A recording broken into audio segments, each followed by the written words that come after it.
আসসালামু আলাইকুম সুপ্রিয় দর্শক, চলে আসলাম আগামীকাল 11 জুন বৃহস্পতিবার 2026 এই মুহূর্তের খুবই গুরুত্বপূর্ণ মেঘবৃষ্টি, নিম্নচাপ, ঘূর্ণিঝড়, বন্যা এবং আবহাওয়ার নতুন আপডেট নিয়ে। আগামী 72 ঘন্টার মধ্যেই দেশ থেকে বিদায় নিতে চলেছে গ্রীষ্মকাল, সক্রিয় হতে চলেছে বর্ষার মৌসুম। ইতিমধ্যেই সারা দেশের আকাশে পৌঁছে গিয়েছে মৌসুমী বায়ুর সঞ্চালনশীল বৃষ্টিবাহী মেঘমালা। আজ রাতের মধ্যেই দেশের একাধিক জেলায় হতে পারে ভারী বৃষ্টিপাত, চলতে পারে আগামী 20 জুন শনিবার পর্যন্ত। এদিকে বর্ষার শুরুতেই বঙ্গোপসাগরে তৈরি হতে চলেছে মৌসুমী লঘুচাপ, আশ্রে পড়তে পারে খুলনা, বরিশাল, চট্টগ্রাম এবং ভারতের পশ্চিমবঙ্গের উপকূলীয় অঞ্চলে। হতে পারে ভয়াবহ বৃষ্টিপাত, দেখা দিতে পারে বন্যা পরিস্থিতি। আজ 10 জুন বুধবার এবং আগামীকাল 11 জুন বৃহস্পতিবার কেমন থাকার সম্ভাবনা রয়েছে আগামী 24 থেকে 48 ঘন্টা সারা দেশের 8 বিভাগের 64 জেলার আবহাওয়া পরিস্থিতি। কোন কোন জেলাগুলোতে হতে পারে ভয়াবহ কালবৈশাখী ঝড়, কোন কোন জেলাগুলোতে হতে পারে বিক্ষিপ্ত বৃষ্টিপাত জানিয়ে দিব আজকের ভিডিওটির মাধ্যমে। তাই প্রিয় দর্শক, আপনি দেশের কোন জেলা থেকে আবহাওয়ার খবরটি দেখছেন এবং আপনার জেলায় এই মুহূর্তে আবহাওয়ার কেমন অবস্থা রয়েছে কমেন্ট করে আমাদেরকে জানিয়ে দিন। প্রতিদিনের নিত্য নতুন আবহাওয়ার আপডেট খবর এবং পূর্বাভাস পেতে এই ভিডিওটিতে লাইক দিয়ে চ্যানেলটি সাবস্ক্রাইব করে বেল আইকন অন করে রাখুন। প্রিয় দর্শক, আমরা এই পর্যায়ে চলে আসলাম আবহাওয়ার পূর্বাভাস ইউরোপিয়ান মেঘমালা স্যাটেলাইট রাডারে। তো এখান থেকে দেখতে পাচ্ছি ইতিমধ্যেই বঙ্গোপসাগরে ঘনীভূত হচ্ছে মৌসুমী বায়ুর মেঘমালা এবং সারা দেশের 8 বিভাগের 64 জেলার আকাশেই ইতিমধ্যেই পৌঁছে গিয়েছে মৌসুমী বায়ুর বৃষ্টিবাহী মেঘমালা, যার প্রভাবে রংপুর, রাজশাহী, ময়মনসিংহ, সিলেট, ঢাকা, খুলনা, বরিশাল এবং চট্টগ্রাম বিভাগ সহ ভারতের ত্রিপুরা, পশ্চিমবঙ্গ এবং উত্তরবঙ্গের বেশ কয়েকটি জেলার আবহাওয়া গভীর মেঘমালায় ঢেকে গিয়েছে। এছাড়াও প্রিয় দর্শক, দেখতে পাচ্ছি ইতিমধ্যেই কয়েকটি অঞ্চলে হালকা পরিসরে শুরু হয়েছে বর্ষণ। তবে প্রিয় দর্শক, দেখতে পাচ্ছি বঙ্গোপসাগরে ঘনীভূত হচ্ছে গভীর মেঘমালা, যেটি আজ রাতের মধ্যেই দেশের আকাশে প্রবেশ করতে পারে, যার প্রভাবে দেশের বেশ কয়েকটি জেলায় শুরু হতে পারে ভারী থেকে অতি ভারী বর্ষণ। প্রিয় দর্শক, আমরা এ পর্যায়ে চলে আসলাম আবহাওয়ার পূর্বাভাস মেঘমালা স্যাটেলাইট রাডারে। এখান থেকে দেখতে পাচ্ছি আজকে শেষ রাতের মধ্যেই এদিকে রংপুর, রাজশাহী, ময়মনসিংহ এবং সিলেট বিভাগের আকাশে সক্রিয় হতে পারে বৃষ্টিবাহী মেঘমালা, যার প্রভাবে দেখতে পাবো রংপুর, গাইবান্ধা, কুড়িগ্রাম, নীলফামারী, লালমনিরহাট, দিনাজপুর, ঠাকুরগাঁও, পঞ্চগড় জেলাগুলোতে দুই একটি স্থানে সর্বোচ্চ 18 থেকে 20 মিলিমিটার বৃষ্টিপাত হতে পারে। এছাড়াও ময়মনসিংহ, জামালপুর, শেরপুর, নেত্রকোনা, রাজশাহী, সিরাজগঞ্জ, বগুড়া, পাবনা, নাটোর, নওগাঁ, চাঁপাইনবাবগঞ্জ, জয়পুরহাট, এদিকে ঢাকা, ধামরাই, নগরপুর, বাসতৈল, টাঙ্গাইল, কালিহাতী, কাপাসিয়া, কটিয়াদি, কিশোরগঞ্জ, এদিকে ত্রিশাল, এই অঞ্চলগুলোর আবহাওয়া গভীর মেঘমালায় ঢেকে যেতে পারে, তবে কোথাও কিন্তু বৃষ্টিপাতের সম্ভাবনা নেই। এদিকে সিলেট বিভাগে জকিগঞ্জ, জয়ন্তীপুর, চতকবাজার, বিশ্বম্ভরপুর, ফেনারবাগ, এদিকে জগন্নাথপুর, বালাগঞ্জ, মৌলভীবাজার, কামালগঞ্জ, কুলাউড়া, বড়লেখা, এই অঞ্চলগুলোতে সর্বোচ্চ 10 থেকে 15 মিলিমিটার পর্যন্ত হালকা পরিসরে বৃষ্টিপাত হতে পারে। তবে প্রিয় দর্শক, দেখতে পাচ্ছি আগামীকাল বৃহস্পতিবার 11 জুন সকালের মধ্যেই রংপুর, রাজশাহী, ময়মনসিংহ এবং সিলেট বিভাগে সক্রিয় হতে পারে বৃষ্টিবলয়, যার প্রভাবে এই অঞ্চলগুলোর জেলাগুলোতে হতে পারে হালকা থেকে মাঝারি ধরনের বৃষ্টিপাত। এদিকে দেখতে পাচ্ছি পঞ্চগড়, ঠাকুরগাঁও, দেবীগঞ্জ, জলঢাকা, শীতলকুচি, লালমনিরহাট, চিলমারি, চররাজিপুর, বাহাদুরবাদ, এদিকে পীরগঞ্জ, রংপুর, সৈয়দপুর, কাহারোল, এদিকে পীরগঞ্জ, ঠাকুরগাঁও অঞ্চলগুলোতে সর্বোচ্চ 8 থেকে 10 মিলিমিটার বৃষ্টি হতে পারে। ভারতের উত্তরবঙ্গ, পুরুলিয়া, মালদা, ইসলামপুর, শিলিগুড়ি, দার্জিলিং, কোচবিহার, জলপাইগুড়ি, ধুবড়ী, তুরা, আসাম, মেঘালয় অঞ্চলগুলোতেও হালকা থেকে মাঝারি ধরনের বৃষ্টিপাত হতে পারে। একই সাথে ময়মনসিংহ, জামালপুর, শেরপুর, নেত্রকোনা জেলাগুলোর আকাশ গভীর মেঘমালায় ঢেকে যেতে পারে এবং হালকা পরিসরে সর্বোচ্চ 4-5 মিলিমিটার বৃষ্টিপাত হতে পারে। সিলেট, সুনামগঞ্জ, হবিগঞ্জ, মৌলভীবাজার, রাজশাহী, সিরাজগঞ্জ, বগুড়া, পাবনা, নাটোর, নওগাঁ, চাঁপাইনবাবগঞ্জ, জয়পুরহাট, এই জেলাগুলোতে কোথাও কোথাও 8 থেকে 10 মিলিমিটার বৃষ্টিপাত হতে পারে এবং ঢাকা বিভাগের প্রায় সবগুলো জেলার আবহাওয়া গভীর মেঘমালায় ঢেকে থাকতে পারে।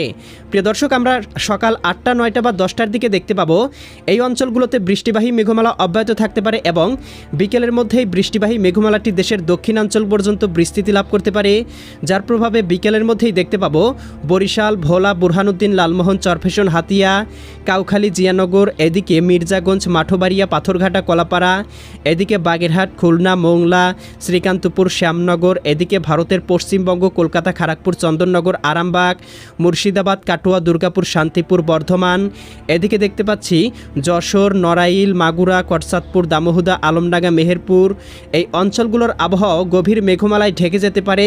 দু একটি অঞ্চলে হালকা পরিসরে 1 থেকে 2 মিলিমিটার বৃষ্টিপাত হতে পারে। এদিকে চট্টগ্রাম, কক্সবাজার, রাঙ্গামাটি, বান্দরবান, খাগড়াছড়ি, নোয়াখালী, লক্ষ্মীপুর, ফেনী, কুমিল্লা, চাঁদপুর, ব্রাহ্মণবাড়িয়া, রাজধানী ঢাকা, নারায়ণগঞ্জ, মুন্সিগঞ্জ, গাজীপুর, মানিকগঞ্জ, নরসিংদী, টাঙ্গাইল, ফরিদপুর, রাজবাড়ী, মাদারীপুর, শরীয়তপুর, গোপালগঞ্জ, কিশোরগঞ্জ জেলাগুলোর আবহাওয়া আংশিক মেঘে মেঘাচ্ছন্ন হয়ে যেতে পারে। 2-1টি অঞ্চলে হালকা পরিসরে বৃষ্টিপাত হতে পারে। সন্ধ্যার মধ্যে দেখতে পাবো দেশের আবহাওয়া মোটামুটি পরিষ্কার হয়ে যেতে পারে। আগামীকাল সন্ধ্যার মধ্যে চট্টগ্রাম, কক্সবাজার, রাঙ্গামাটি, বান্দরবান, খাগড়াছড়ি এই অঞ্চলগুলোর আবহাওয়া গভীর মেঘমালায় ঢেকে যেতে পারে।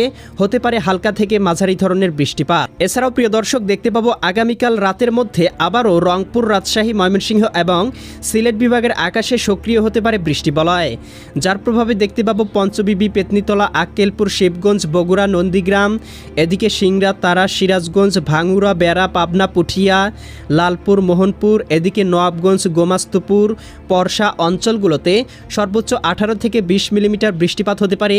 এদিকে চররাজীবপুর, বাহাদুরবাদ, এদিকে নলিতাবাড়ি, ফুলপুর, নেত্রকোনা, জামালপুর, সরিষাবাড়ি, এদিকে রয়েছে জলছত্র, ত্রিশাল, কেন্দুয়া, ইতনা, নেত্রকোনা, এদিকে বানিয়াচং, হবিগঞ্জ, মৌলভীবাজার, কামালগঞ্জ, কুলাউড়া, বড়লেখা, বালাগঞ্জ, জগন্নাথপুর, জকিগঞ্জ, জয়ন্তীপুর, চতকবাজার, বিশ্বম্ভরপুর অঞ্চলগুলোতেও হালকা থেকে মাঝারি ধরনের বৃষ্টিপাত হতে পারে। আগামীকাল রাতের মধ্যেও এদিকে ঢাকা, দোহার, মুন্সিগঞ্জ, এদিকে হোমনা, নরসিংদী, কাপাসিয়া, কটিয়াদি, কিশোরগঞ্জ, এদিকে টাঙ্গাইল অঞ্চলগুলোতেও 2-1টি স্থানে বৃষ্টিপাতের সম্ভাবনা লক্ষ্য করা যাচ্ছে। একই সাথে এদিকে দেখতে পাচ্ছি চিলমারি, এদিকে রয়েছে লালমনিরহাট, রংপুর, জলঢাকা, এদিকে শীতলকুচি, দেবীগঞ্জ, পঞ্চগড়, ঠাকুরগাঁও, পীরগঞ্জ, এদিকে কাহারোল, সৈয়দপুর, দিনাজপুর, এদিকে বিরামপুর অঞ্চলগুলোতেও সর্বোচ্চ পরিসরে 10 থেকে 15 মিলিমিটার বৃষ্টিপাত হতে পারে। এবং 12 তারিখ শুক্রবার সকালের মধ্যেও দেশের উত্তরবঙ্গের জেলাগুলোতে বৃষ্টিপাতের সম্ভাবনা লক্ষ্য করা যাচ্ছে। একই সাথে প্রিয় দর্শক দেখতে পাবো 13 তারিখের দিকেও বৃষ্টিপাত থাকতে পারে এবং এই বৃষ্টিবলয়টির প্রভাব কিন্তু আমরা 20 তারিখ পর্যন্ত লক্ষ্য করতে পারছি। এরপরে বৃষ্টি প্রবাহ কিছুটা কমার সম্ভাবনা রয়েছে, তবে এরই মধ্যে যদি আবারও বঙ্গোপসাগরে কোনো প্রকার নিম্নচাপ, লঘুচাপ বা ঘূর্ণিঝড় তৈরি হয় তাহলে কিন্তু আবার বৃষ্টির সম্ভাবনা বৃদ্ধি পেতে পারে। প্রিয় দর্শক আমরা এ পর্যায়ে চলে আসলাম আবহাওয়ার পূর্বাভাস ইউরোপিয়ান মেঘমালা স্যাটেলাইট রাডারে। তো এখান থেকে দেখতে পাচ্ছি আগামীকালকের মধ্যেই রংপুর বিভাগের সর্বোচ্চ তাপমাত্রা থাকতে পারে 31 ডিগ্রি সেলসিয়াস, রাজশাহী বিভাগে 33 ডিগ্রি, এদিকে ময়মনসিংহ বিভাগে 31 ডিগ্রি, সিলেট বিভাগে 32 ডিগ্রি, ঢাকা বিভাগে 32 ডিগ্রি, এদিকে খুলনা বিভাগে 31, এদিকে বরিশাল বিভাগে 30, চট্টগ্রাম বিভাগে 30, ভারতের ত্রিপুরা রাজ্যে মোটামুটি 31 ডিগ্রি, ভারতের পশ্চিমবঙ্গের কোথাও কোথাও 37 থেকে 38 ডিগ্রি সেলসিয়াস, উত্তরবঙ্গেও 30 থেকে 33 ডিগ্রি সেলসিয়াস পর্যন্ত তাপমাত্রা থাকতে পারে। তবে আগামী কয়েকদিনে দেখতে পাবো তাপমাত্রা কমার বদলে আরও কিছুটা বৃদ্ধি পাওয়ার সম্ভাবনা রয়েছে। সারা বিশ্বব্যাপী শুরু হয়েছে সুপার এল নিনো এর প্রভাব, যার প্রভাবে কিন্তু সারা বিশ্বে তাপমাত্রা অত্যাধিক বেড়ে যাওয়ার সম্ভাবনা রয়েছে। তার কিছুটা প্রভাব কিন্তু বাংলার আকাশেও পড়তে শুরু করেছে। প্রিয় দর্শক আমরা এই পর্যায়ে চলে আসলাম আবহাওয়ার পূর্বাভাস বায়ু প্রবাহ স্যাটেলাইট রাডারে। তো এখান থেকে দেখতে পাচ্ছি এই মুহূর্তে দেশের উপর দিয়ে ঘন্টায় 8 থেকে 10 কিলোমিটার বেগে হালকা পরিসরে বায়ু প্রবাহিত হচ্ছে, যার প্রভাবে কিন্তু দেশের আকাশে মৌসুমী বায়ু বিরাজমান থাকলেও তীব্র ভ্যাপসা গরম অনুভূত হচ্ছে কোথাও কোথাও। সমুদ্র উপকূলীয় অঞ্চলগুলোতে সর্বোচ্চ 25 থেকে 30 কিলোমিটার পর্যন্ত বায়ু প্রবাহ রয়েছে এবং আগামী কয়েকদিনে বায়ু প্রবাহ কিছুটা বৃদ্ধি পেতে পারে এমনই পূর্বাভাস কিন্তু পাওয়া যাচ্ছে।